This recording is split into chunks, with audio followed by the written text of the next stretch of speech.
Install Android 10 on Lenovo Z5 via LineageOS 17.1 GSI Treble ROM. Please check the description for important notes and all the download links. First download ROM and GApps packages, then transfer the downloaded files to the phone storage. Link is in the description below. Step 2. Boot your device into TWRP recovery. Once in TWRP, click on Wipe, Advanced Wipe, and select the check boxes, as shown in the image, excluding internal storage.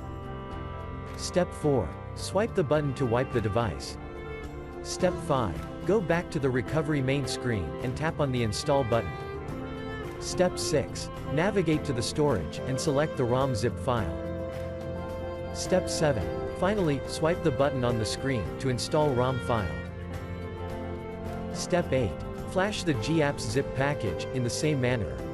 Step 9. After GApps flashing completes, select Wipe Cache and dalvik from bottom left side of screen, and swipe to wipe.